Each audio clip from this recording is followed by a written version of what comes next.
Price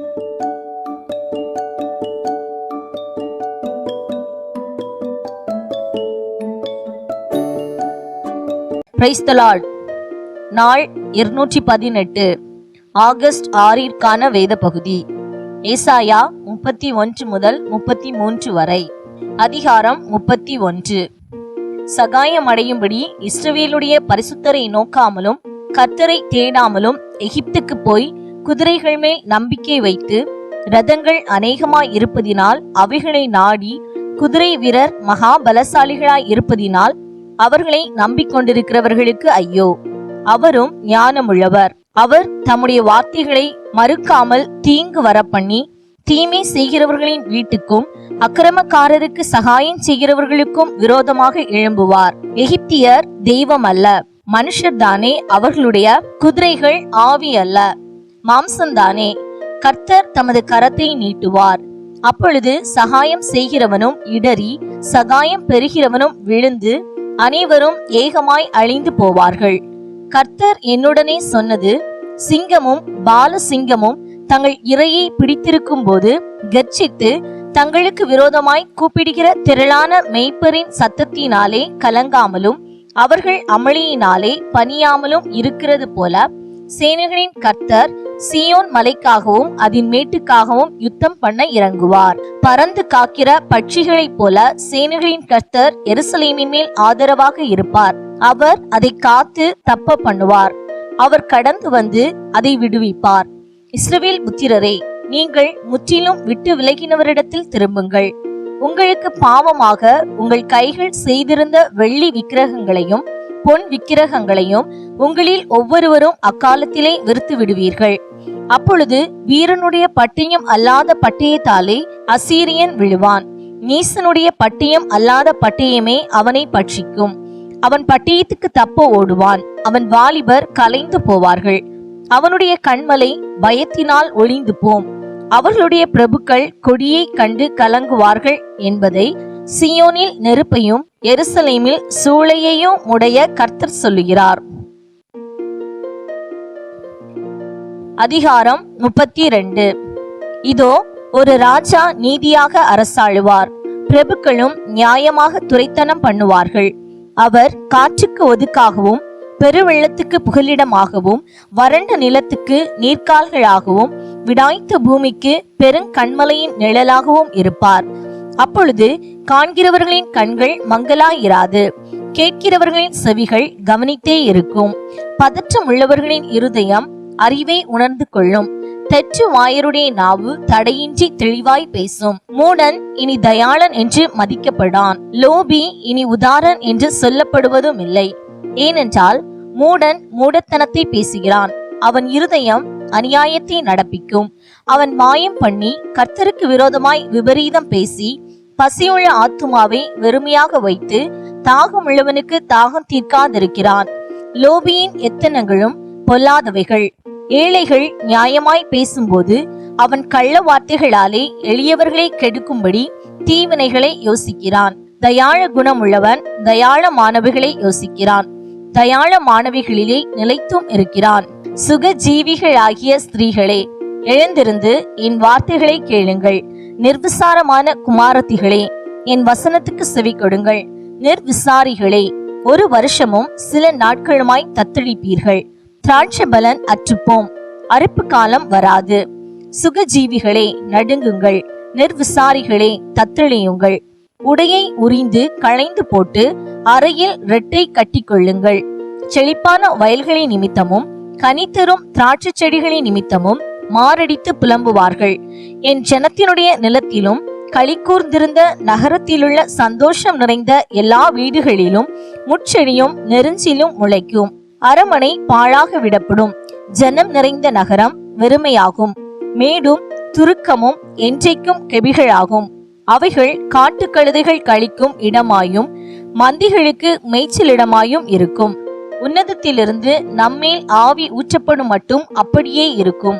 அப்பொழுது வனாந்தரம் செழிப்பான வயல்வெளியாகும். செழிப்பான வயல்வெளி காடாக எண்ணப்படும். வனாந்தரத்திலே நியாயம் வாசமாயிருக்கும். செழிப்பான வயல்வெளியிலே நீதி தங்கி தரிக்கும். நீதியின் கிரியை சமாதானமும் நீதியின் பலன் என்றுமுள்ள அமெரிக்கையும் சுகமுமாம். என் ஜனம் சமாதான தாபரங்களிலும் நிலையான வாசஸ்தலங்களிலும் அமைதியாய் தங்கும் இடங்களிலும் குடியிருக்கும். ஆனாலும் காடு அழிய கல்மழை பெய்யும். அந்த நகரம் மகா தாழ்வாய் தாழ்ந்து போம். மாடுகளையும் கழுதைகளையும் நடத்தி கொண்டு போய் நீர்வளம் பொருந்திய இடங்களிலெல்லாம் விதை விதைக்கிற நீங்கள் பாக்கியவான்கள். அதிகாரம் 33.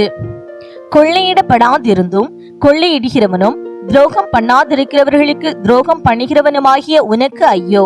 நீ கொள்ளையிட்டு முடிந்த பின்பு கொள்ளையிடப்படுவாய். நீ துரோகம் பண்ணி தீர்ந்த பின்பு உனக்கு துரோகம் பண்ணுவார்கள். கர்த்தாவே, எங்களுக்கு இரங்கும், உமக்கு காத்திருக்கிறோம். தேவரீர் காலையில் அவர்கள் புயமும் இக்கட்டு காலத்தில் எங்கள் இரட்சிப்புமாயிரும்.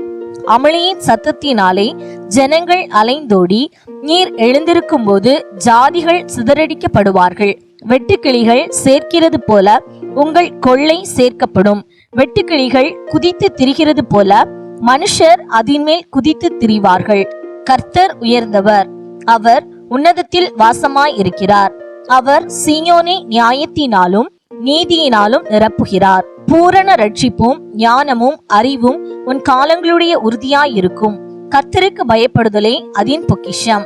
இதோ அவருடைய பராக்கிரமசாலிகள் வெளியிலே அலறுகிறார்கள். சமாதானத்து ஸ்தானாபதிகள் மனங்கசந்து அழுகிறார்கள். பாதைகள் பாழாயின, வழிபோக்கர் இல்லை. உடன்படிக்கையை மீறுகிறான், நகரங்களை இழைச்சி பண்ணுகிறான், மனுஷனை எண்ணாதே போகிறான். தேசம் துக்கித்து விடாய்த்திருக்கிறது. லீபனோன் வெட்கி வாடுகிறது. சாரோன் வனாந்திரத்துக்கு ஒப்பாகிறது. பாசானும் கர்மேலும் பாழாக்கப்படுகிறது. இப்பொழுது எழுந்தருளுவேன், இப்பொழுது உயருவேன், இப்பொழுது மேன்மைப்படுவேன் என்று கர்த்தர் சொல்லுகிறார். பதரை கர்ப்பம் தரித்து தாளடியை பெறுவீர்கள். அக்கினியை போல் உங்கள் சுவாசமே உங்களை பட்சிக்கும். ஜனங்கள் சுண்ணாம்பை போல நீற்றப்படுவார்கள். வெட்டப்பட்ட முச்செடிகளைப் போல தீயில் எரிக்கப்படுவார்கள். தூரத்தில் உள்ளவர்களே, நான் செய்கிறதை கேளுங்கள். சமீபத்தில் இருக்கிறவர்களே, என் பராக்கிரமத்தை அறிந்து கொள்ளுங்கள் என்கிறார். சீயோனில் உள்ள பாவிகள் திகைக்கிறார்கள். மாயக்காரரை நடுக்கம் பிடிக்கிறது. பட்சிக்கும் அக்கினிக்கு முன்பாக நம்மில் தரித்திருப்பவன் யார்? நித்திய ஜுவாலைக்கு முன்பாக நம்மில் தாபரிப்பவன் யார் என்கிறார்கள். நீதியாய் நடந்து செம்மையானவைகளை பேசி இடுக்கண் செய்வதால் வரும் ஆதாயத்தை வெறுத்து பரிதானங்களை வாங்காதபடிக்கு தன் கைகளை உதறி இரத்தம் சிந்துவதற்கான யோசனைகளை கேளாதபடிக்கு தன் செவியை அடைத்து பொல்லாப்பை காணாதபடிக்கு தன் கண்களை மூடுகிறவன் எவனோ அவன் உயர்ந்த இடங்களில் வாசம் பண்ணுவான். கண்மலைகளின் அரண்கள் அவனுடைய உயர்ந்த அடைக்கலமாகும். அவன் அப்பம் அவனுக்கு கொடுக்கப்படும், அவன் தண்ணீர் அவனுக்கு நிச்சயமாய் கிடைக்கும். உன் கண்கள் ராஜாவை மகிமை பொருந்தினவராக காணும். தூரத்திலுள்ள தேசத்தையும் பார்க்கும். உன் மனம் பயங்கரத்தை நினைவு கூறும். கணக்கன் எங்கே? தண்டல்காரன் எங்கே? கோபுரங்களை எண்ணினவன் எங்கே? உனக்கு விளங்காத பாஷையையும் அறிதற்கரிய ஒரு விதமான பேச்சையும் உடைய அந்த குரூர ஜனங்களை இனி நீ காணாய்.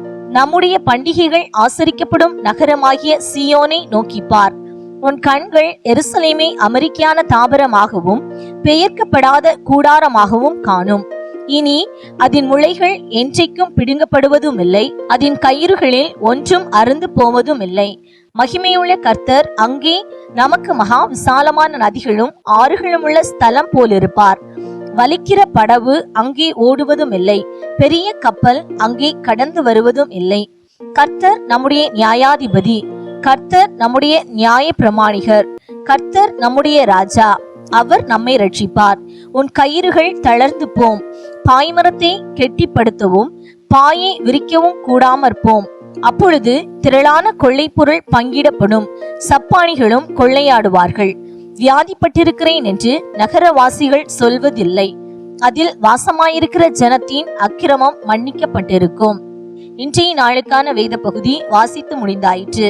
தேவனுக்கே மகிமை உண்டாவதாக. ஆமேன். இன்றைய நாளுக்கான வேத பகுதியிலிருந்து ஒரு கேள்வி. பண்டிகைகள் ஆசரிக்கப்படும் நகரம் எது? இன்றைய நாளுக்கான வாக்குத்தத்தம் ஏசாயா 33:16. அவன் அப்பம் அவனுக்கு கொடுக்கப்படும், அவன் தண்ணீர் அவனுக்கு நிச்சயமாய் கிடைக்கும். இந்த வாக்குத்தத்த வசனத்தின்படி கர்த்தர் நம்மை ஆசீர்வதிப்பாராக. ஆமேன்.